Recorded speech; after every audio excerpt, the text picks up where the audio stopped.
interactuar, ¿no? Lo cual permitiría ir frenándolo. Con lo cual, yo creo que la idea no es que no quede nadie infectado, es que las infecciones se detecten pronto y se puedan controlar, ¿no? Totalmente de acuerdo.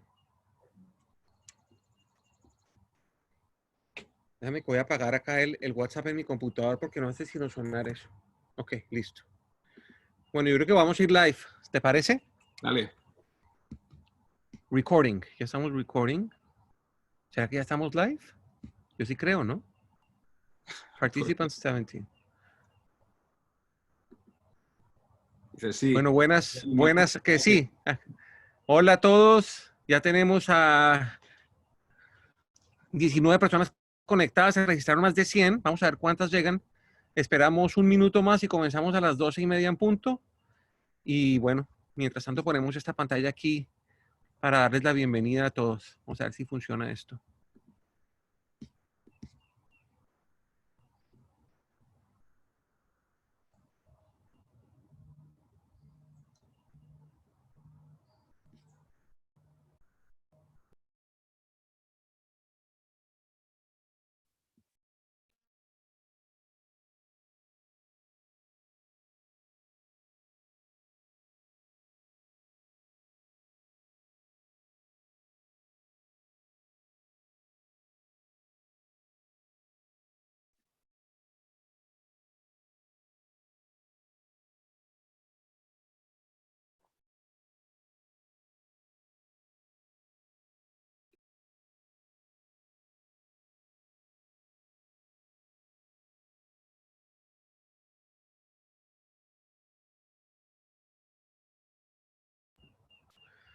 Bueno, muy bien.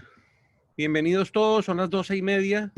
Ya tenemos a 25 personas conectadas de distintas partes. Acá estoy viendo algunos conocidos, otros no conocidos. Bienvenidos. Veo gente que está conectada desde España, desde México, desde Colombia, desde Argentina, desde Perú, Estados Unidos. Estoy hoy con Paco Soler, que está desde Madrid. ¿Sí se escucha? Paco, ¿tú me escuchas? Yo te escucho, Felipe. Buenas tardes, buenos días. Ok, muy bien. Gracias por el feedback. Gracias, Roberto. Gracias, Alejandro.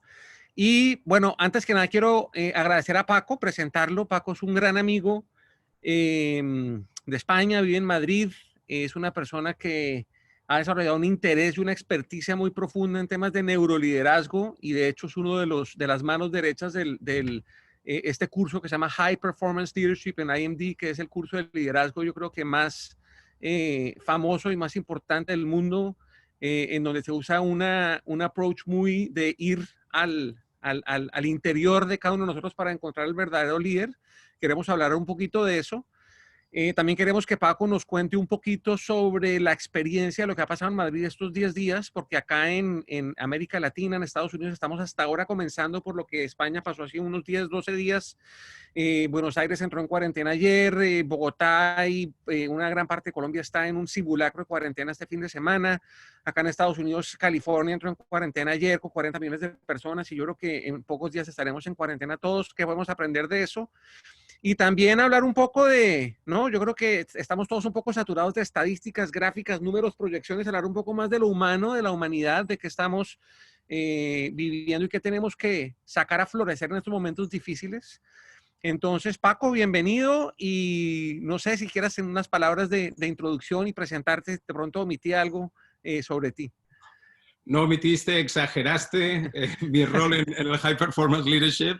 Como es habitual, yo soy uno de los muchos coaches que participamos en ese programa, pero sí le hacías justicia al hecho de que revisamos el liderazgo yendo muy al interior, ¿no? Al final siempre hay una razón por la que somos como somos y normalmente no la sabemos. Es decir, simplemente pensamos que la realidad es lo que es y que yo soy así y que no hay forma de cambiarlo. Y lo que sí que trabajamos mucho es el tema de intentar entender por qué eres como eres para que puedas cambiar las cosas que no te gustan de cómo eres, ¿no? Y mi interés sí es cierto que de ese comienzo, que era de un trabajo más como coach, etcétera, sí surgió la curiosidad de entender por qué eso que funciona tan bien en ese programa de High Performance Leadership qué ocurría en nuestro cerebro, ¿no? ¿Cuál era la base científica de que esto funcionase? Pero más allá de eso, simplemente muy agradecido, Felipe, y fíjate que dentro de todo lo malo de la epidemia, etcétera, pues ha llevado a que tengas estas conversaciones y que sea una oportunidad para mí, con lo cual no todo es malo. Total. Paco, entonces la idea es media hora. Yo quiero partir esta conversación en 3 bloques. Un bloque inicial, yo creo que lo práctico, qué ha pasado en España, cómo empezó este tema de la cuarentena, qué recomendaciones podrías tener tú para las personas que nos están escuchando, etcétera. Hablamos un poquito de lo práctico, qué está pasando allá, recomendaciones, ideas, pensamientos, etcétera. Bueno, todo nos pilló un poco de shock y lo estábamos comentando, Felipe, en otras ocasiones, que estamos un poquito todavía en negación, ¿no? Ya llevamos una semana y ya empieza a aterrizar, pero al principio ha sido casi como una pequeñita aventura, ¿no? Estamos en casa, pues vamos a ver cómo gestionamos. Y yo creo que lo que sí nos vamos dando cuenta a medida que de una forma u otra nos va tocando más cerca, empezamos a conocer gente que está infectada, empezamos a conocer gente que está perdiendo gente por culpa del coronavirus. Yo tengo un amigo, por ejemplo, con un bebé que acaba de nacer que está malito. O conozco a una persona que perdió a su padre, al que él definía como mi héroe, ha fallecido, era una persona mayor, pero por el coronavirus. A medida que poco a poco vamos viendo que hay alguna persona que conocemos y esto empieza a ser un poquito más real, es cuando el nivel, digamos, de solidaridad va subiendo, ¿no? Al principio, piensa además en la cultura española, no puedes salir de casa, es como el peor castigo que se podía infligir, ¿no? Y además mucha gente que viven en pisos, viven mucha gente, no son pisos a lo mejor muy grandes. La situación puede ser un poquito psicológicamente angustiosa y al principio costó cerrarse, pero muy pronto la presión social sí que se está viendo, ¿no? Hay mensajes por todas partes y la gente está intentando crear vínculos que hasta ahora no gestionaban. Estamos viendo vínculos en los vecindarios, donde antes la gente no se hablaba y ahora se están hablando porque por lo menos pueden hablar de una ventana a otra, ¿no? Con lo cual, yo creo que el consejo, si tenía que dar uno, es tómenselo en serio, porque el problema de esto,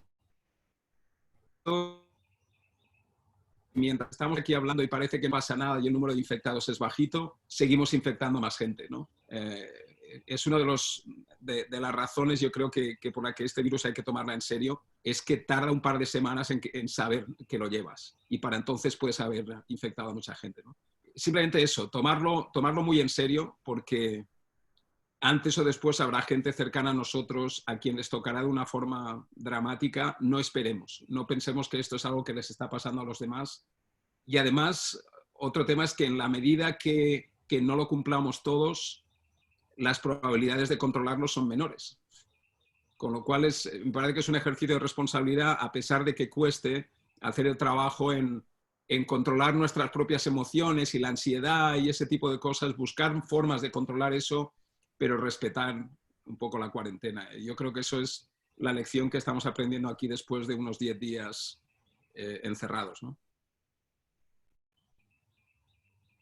Totalmente. Yo creo que hay mucha gente se lo toma a la ligera, ¿no?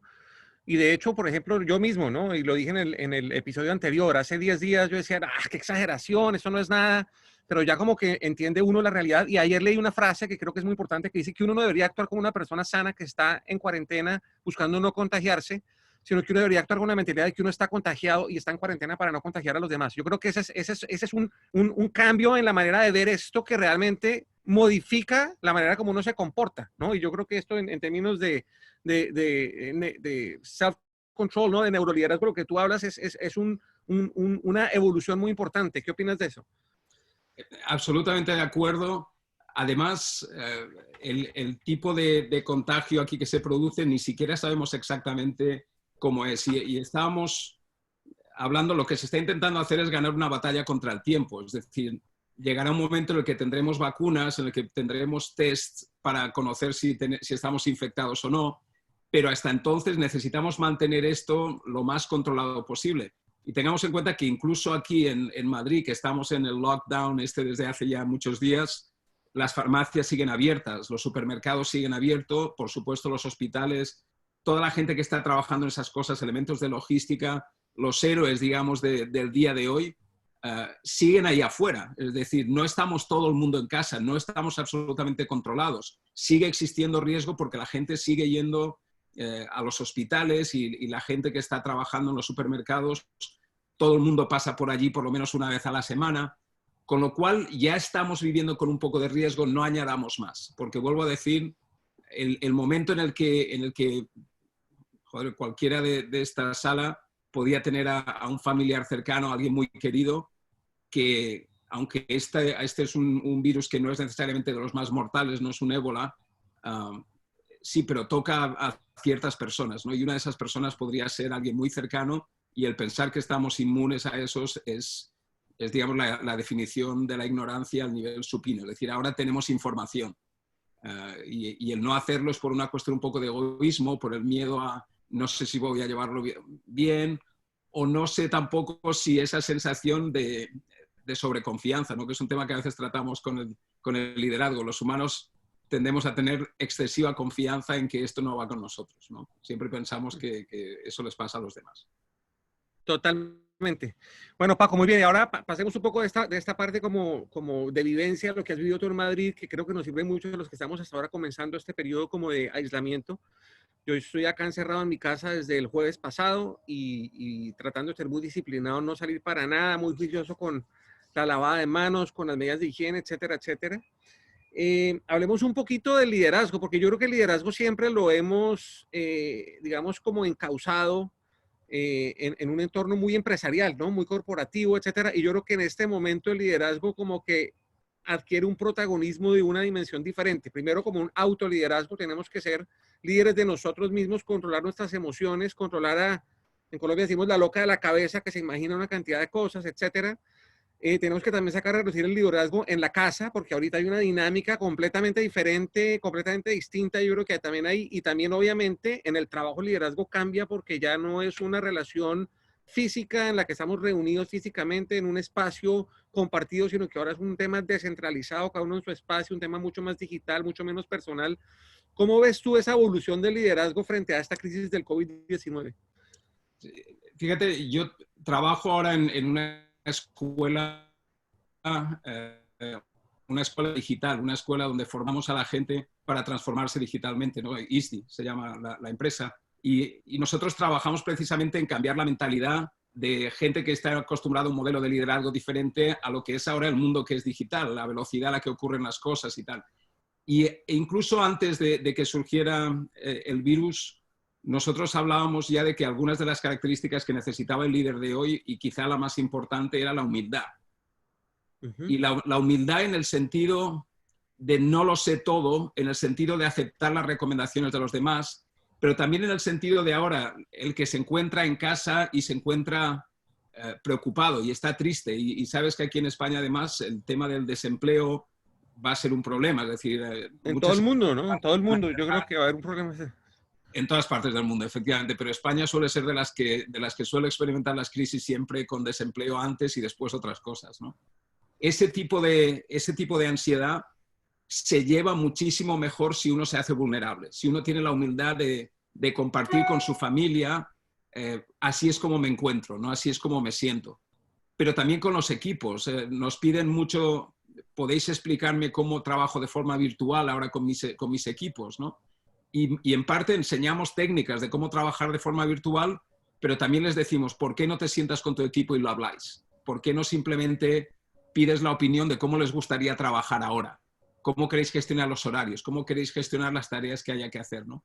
Entonces yo creo que ahora, el otro día en una charla yo comentaba que el COVID-19, este famoso, es una elevación a la enésima potencia de lo que es el cambio digital en el mundo, ¿no? Para muchas empresas les llega de golpe un shock porque aparece un competidor o el producto que ellos venden ya no se vende o lo que sea.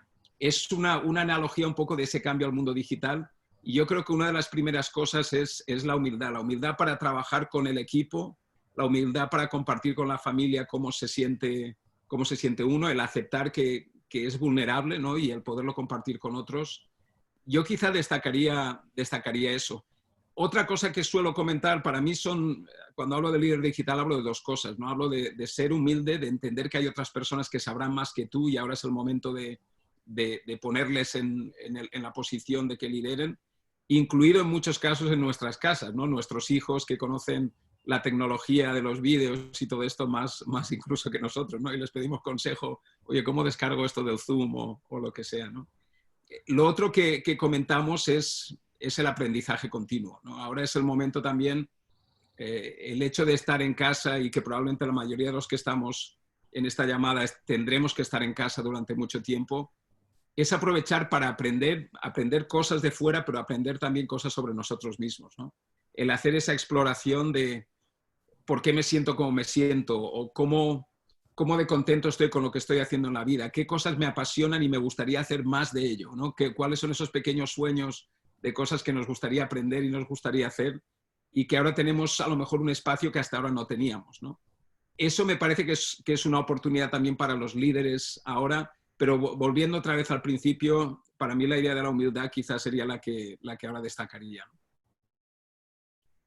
Excelente. Eso que estás pensando ahorita me parece súper importante porque anoche comentábamos con mi esposa y mi esposa me decía que ella veía esto también como ¿no? como una gran oportunidad. En cierta medida yo creo que también es un llamado de atención. Nos hemos metido en una carrera que no sabemos ni siquiera qué estamos persiguiendo, un afán, una cantidad de actividades, un activismo absolutamente exagerado. Esto también yo creo que es una cosa, ¿no? Volver a lo esencial, a lo que es verdaderamente importante, no ponerle tanta atención a otras cosas que realmente no son tan importantes, poder pasar más tiempo en familia, poder explotar esos intereses, esas cosas, ¿no? Yo creo que en eso estamos en un momento de adaptarnos. Estamos en un momento de gestión de crisis, las empresas se están adaptando, mirando a ver qué hacen, cerrando, mirando qué hacen con su personal, etcétera, pero ya llegará un momento en donde esa fase se cierra y la gente se va a encontrar que tiene un tiempo muy valioso para crecer como persona, para crecer espiritualmente, para encontrarse con uno mismo, para sacar realmente esas, no sé, muchos anhelos que la gente tenía, ¿no? ¿Tú cómo ves eso? Absolutamente. Y una de las cosas que a mí me gustó mucho también del tema de la neurociencia es entender cómo nuestro cerebro ha creado una película de nuestra vida, ¿no? A lo largo de nuestras experiencias, nuestro cerebro va creando una identidad,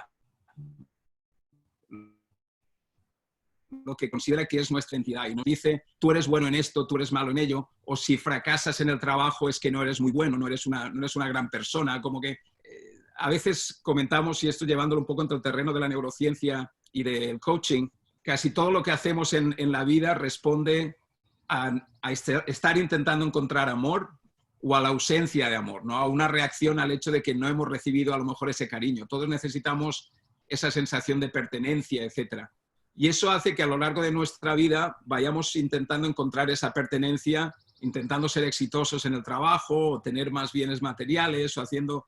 Y es en momentos de estos donde se nos quita esa posibilidad, donde estamos en casa, donde nos sentimos desarmados, ¿no? Nos sentimos sin herramientas, que es un buen momento de plantearse, decir, ¿cuál quiero que sea mi identidad, ¿no? ¿Quién soy yo realmente? ¿Y por qué estoy trabajando de la forma que estoy trabajando? ¿Por qué estoy descuidando a mi familia de la forma que la estoy descuidando?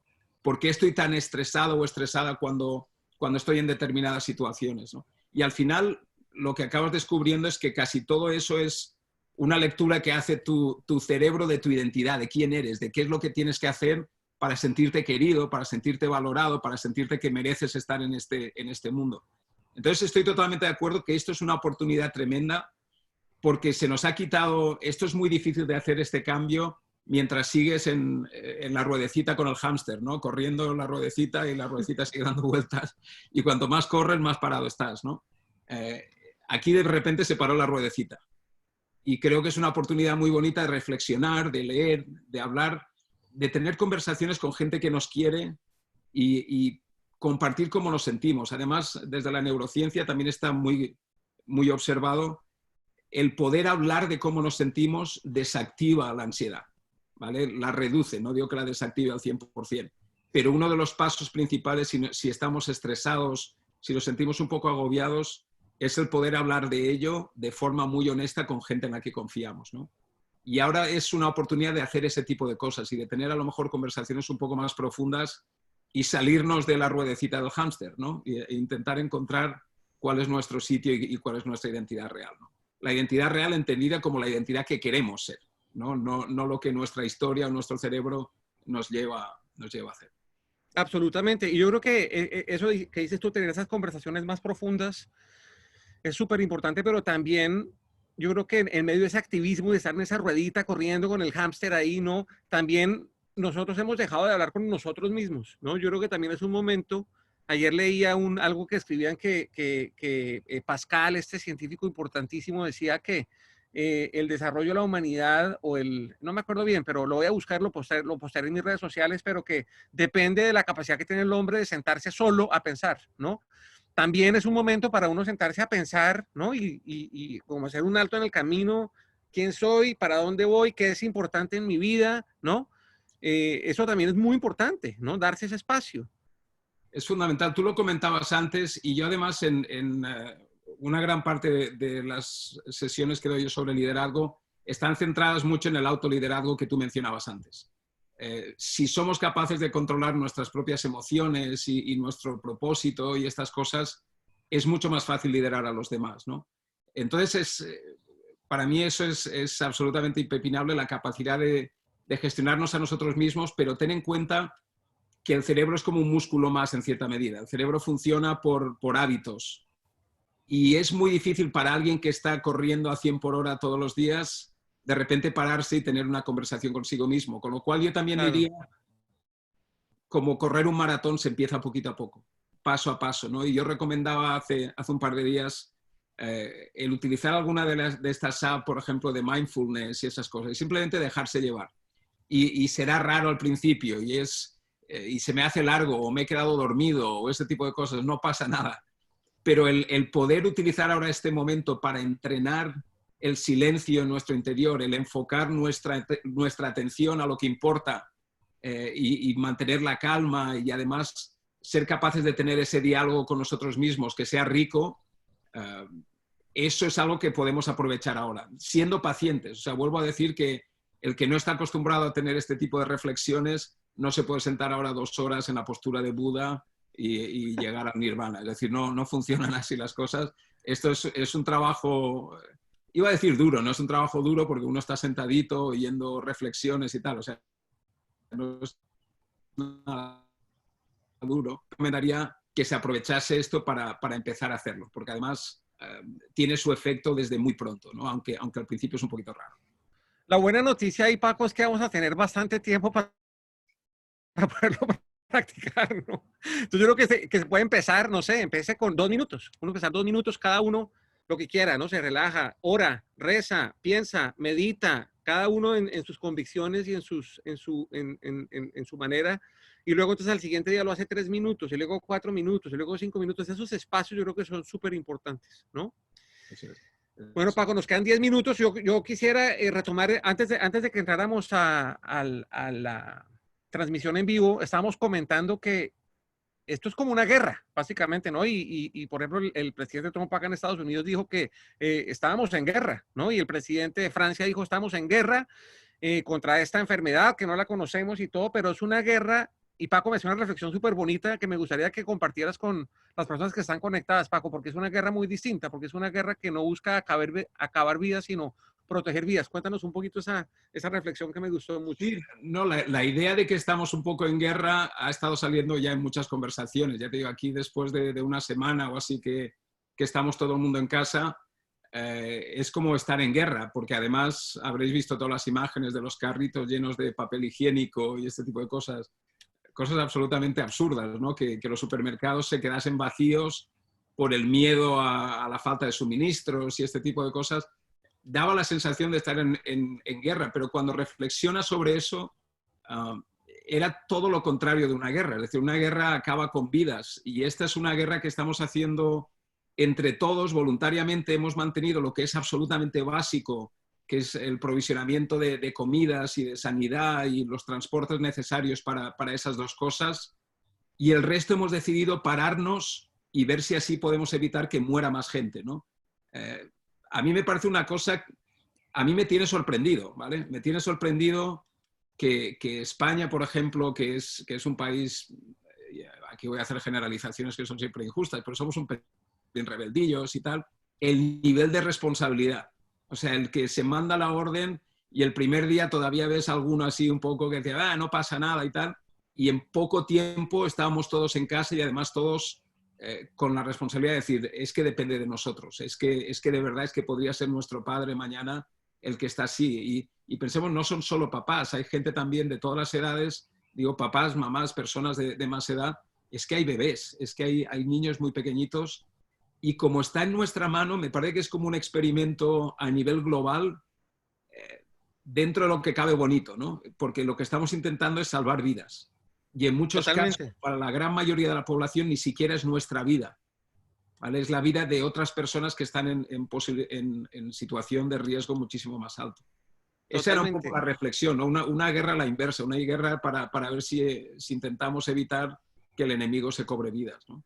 Y yo creo que hay otra diferencia muy importante y es que estamos en un mundo, pues en la mayoría de los países con los que yo tengo contacto en mi trabajo son países que están completamente polarizados y divididos por muchas razones. Yo creo que esto también está cuestionando mucho eso, ¿no? Yo creo que esta es una situación que nos pone a todos ya no tanto a polarizarnos, sino más bien a alinearnos, a unirnos, a tener ese mismo foco, a tener ese mismo norte, a tener un propósito común como humanidad, ¿no? Y además es un propósito común de salvar vidas, pero que a su vez también está teniendo unas repercusiones impresionantes. La naturaleza comienza a florecer, el aire se empieza a purificar, los canales de Venecia están limpios y volvió la vida a los canales de Venecia. Me contabas tú que en Barcelona, ¿qué fue lo que pasó en Barcelona ayer? Jabalíes en Barcelona. Jabalíes caminando por las calles en Barcelona, donde yo vivo, cantan los pajaritos ahora a todas las horas, o sea, la naturaleza está floreciendo. Yo creo que también es una manera de también darle una pausa al nivel de contaminación y de, ¿cómo se llama eso? De casi que abuso que estábamos teniendo del planeta. Creo que también veremos, ojalá, repercusiones positivas en ese frente, ¿no? Sí. ¿Qué piensas de eso? Esos efectos positivos colaterales. Se me ocurren dos cosas. Lo primero es lo que mencionabas, que se pueden quitar barreras. Creo que es verdad. Es decir, en los primeros días todavía encuentras el que dice, va, esto es de los chinos o esto es del no sé qué. Y poco a poco este es un problema de los demás y no el mío, va bajando, ¿no? Estamos a nivel de neurociencia, a nivel de cómo funciona nuestro cerebro, clasificamos a la gente, digamos, en in y out, ¿no? Los que nos identificamos con ellos, que son de nuestra tribu, y los que son del resto de tribus. Y yo creo que cuando surgió todo esto, esa reacción se produjo. Es decir, esto les está pasando a los de las otras tribus, ¿no? A medida que se ha ido repartiendo, el virus es extremadamente democrático. Es decir, no ve estatus social, no ve países, no ve nacionalidades, no ve géneros, no ve edades. Y eso nos está haciendo entrar a todos en la misma tribu. De alguna forma, eso puede ayudar de esa forma. Y lo otro era una pregunta que estaba comentando el otro día con un profesor. Nos preguntábamos cómo iba a ser el día después. Es decir, ahora nos estamos preparando para el periodo de cuarentena. Vamos a ir a los basics. No sabemos el impacto que va a tener en la economía. ¿Cómo van a ser las cosas después? El primer día que empezamos a volver a la normalidad, ¿cómo va a ser eso? O sea, vamos a ir y nos vamos a abrazar incluso con gente que antes no nos caían bien y vamos a decir, ¿cuánto me alegro de verte? Vamos a hacer que las empresas o nuestro gasto o el tipo de cosas que valorábamos vayamos atrás 20 años, es decir, y ya no empecemos a valorar cosas que no tienen ningún valor más que el del estatus. Esa a mí me parece una pregunta interesante. Creo que alguien comentaba aquí los beneficios colaterales, ¿no? ¿Nos puede dar esto una cura? Yo creo que sí. Al mismo tiempo también creo que el ser humano es muy cabezota, ¿no? Y todos hemos pasado por la situación donde alguien cercano, por ejemplo, fallece y pensamos, dice, esto te pone las cosas en perspectiva, esto me está haciendo ahora valorar lo que es realmente importante. O una enfermedad, ¿no? O una enfermedad también. Sí, pero durante un mes. Después se olvida, salvo que lo hayas vivido, hayas visto a la muerte tú personalmente muy de cerca. Los seres humanos tendemos a seguir siempre hacia adelante, ¿no? Tenemos momentos de pausa, pero creo que sí puede haber esos beneficios colaterales. Excelente, Paco. Pues mil gracias, Paco. Creo que ha sido una conversación como el título de esta serie de webinars, es Pensando en Voz Alta. Es sí. Invitar a algunos amigos, líderes, personas que están en diferentes países a pensar en voz alta un poquito sobre esto que está pasando Espero que sea de beneficio para todos y nos quedan unos 3 minutos, entonces si hay alguna pregunta de la gente, muestra a ver acá qué dice Paco. ¿Qué opinan de los esfuerzos de la ciencia, laboratorios a nivel global para responder a este evento? ¿Qué ¿Qué opinas opinas tú? Bueno, yo he estado hablando con varios clientes y amigos del mundo farmacéutico. Creo que están pasando dos cosas. Uno, pues sus equipos de investigación y desarrollo están trabajando 24/7 sin parar, de una manera también súper colaborativa entre todos. Yo creo que aquí los conceptos de competencia se han eliminado y ha generado más bien una figura como de competencia en donde todo el mundo está tratando de contribuir para encontrar ya sea un tratamiento o una vacuna para esto, porque al final yo creo que eso es lo que va a determinar que esto nos dé tranquilidad total a todos, ¿no? Pero al mismo tiempo están teniendo que enfrentar una crisis empresarial que todos estamos viviendo en diferentes escalas, que es cómo nos adaptamos a esto, qué es lo que va a pasar, etcétera, etcétera. Entonces, es esa dualidad. Yo creo que puede ser un poco frustrante para los que estamos lejos de esa industria, como que ver que no ha salido nada, pero pues yo creo que también hay que tener paciencia. Esto es un tema que toma tiempo, que hay que probar. Ya hemos visto que gobiernos, entidades regulatorias y todo están saltándose ciertos pasos o acelerando algunos pasos para que esto evolucione más rápido.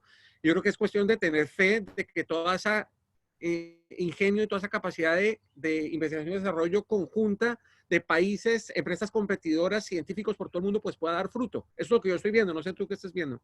Yo lo veo igual. Creo que este va a ser un proceso donde se va a limpiar a mucho indeseable. Es decir, estaba leyendo el otro día un caso, una empresa en Italia que ha sido capaz de producir unas piezas para unos ventiladores de estos respiradores a través de impresión 3D porque los hospitales no tenían. Y consiguieron coger una de esas piezas e imprimirla en 3D. Y les van a poner una demanda a la empresa que genera esas válvulas, porque cada valvulita cuesta $1 de producir, pero se vende por $11.000. Oh, wow. Esa empresa que está intentando parar la producción esta de 3D, probablemente entre todos le vayamos a poner en su sitio, con lo cual creo que va a ser una limpieza buena de gente indeseable, y creo que el 90% de la gente que está trabajando en esas industrias está haciéndolo con la motivación correcta, con la colaboración que tú describías, ¿no? Excelente, Paco. Yo creo que tenemos tiempo para una pregunta más. Dice, hola, mil gracias, muy interesante. ¿Algunos consejos específicos para liderar remotamente a los equipos de trabajo? ¿Qué opinas, Paco, ahí? Tú que lideras la escuela de lo digital. ¿Qué consejos tienes ahí? Sí, bueno, una de las cuestiones es dejar de liderar... Paco, no te oigo. ¿Sí? ¿Me oyes? Ah, ya, ahora sí, listo. Decía, una de las cuestiones es dejar de liderar por tiempo de trabajo, simplemente pedir deliverables, ¿no? Pedir cositas muy concretas. ¿Qué es lo que entregables, quieres que la persona del equipo te entregue? ¿Vale? No miras ya por cuántas horas has estado trabajando, sino dime qué necesitas de mí. Y el segundo consejo que a veces también comentamos es ten un punto de chequeo con el equipo por lo menos una vez al día. Tener por lo menos media hora donde a través de videoconferencia podáis veros, sigáis manteniendo el contacto. Esas son un par de cosas básicas, porque además a nivel psicológico es importante. El resto creo que es sentido común. Siempre en mis clases de liderazgo siempre comento que el liderazgo no es una ciencia. El liderazgo es mucho sentido común, mucho cariño, mucho el que os pongáis también en el sitio suyo, ¿no? El que preguntéis cómo están, cómo se sienten a nivel emocional. Es decir, el tener ese vínculo emocional ahora más que nunca es la mejor forma de liderar, ¿no? Porque ahora sí que dependéis de que la gente que está en sus casas esté automotivada, y gran parte de la automotivación viene en si confían en vosotros y si realmente tenéis un vínculo por el que esa persona quiere hacer cosas que ayuden al equipo, ¿no? Por tanto, resumiendo un poco, contacto diario, pedir las tareas de forma muy, muy concreta y dedicar mucho tiempo a entender cómo os estáis sintiendo, ¿no? A crear ese vínculo emocional. Excelente. Paco, pues muchas gracias a todos los participantes. Vamos a respetar el tiempo. En la próxima hora y media estaré subiendo la grabación de esto a mis redes sociales. Por favor, siéntanse libres de compartir. Creo que son diálogos que nos hacen falta en medio de tanta noticia, estadística y proyecciones. Creo que también es importante, como ya lo dije, rescatar un poco lo humano de todo esto y cómo podemos sacarle el mejor provecho si lo podemos llamar así, a esta situación a la que nos hemos visto forzados en todas partes del mundo y que yo creo que nos va a durar unos buenos días. Entonces, Paco, de verdad, mil gracias, un abrazo, cuídense, no salgan de casa y estamos en contacto. Chao. Gracias.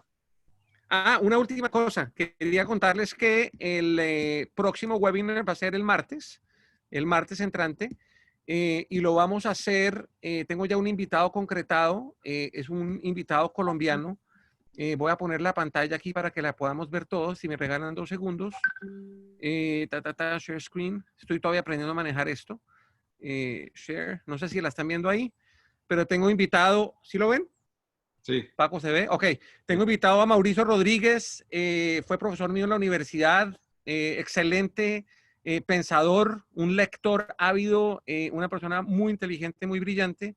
Y vamos a estar hablando sobre este concepto de liderazgo excepcional. Lo vamos a hacer en marzo 24, misma hora, mismo canal. Y esperamos que el próximo martes sí lo podamos hacer por Facebook Live porque hoy por alguna razón no se conectaron las 2 plataformas, debe haber mucho tráfico y si no, igual lo subiremos después. Entonces nos vemos el próximo martes y de nuevo muchas gracias a todos. Chao. Chao.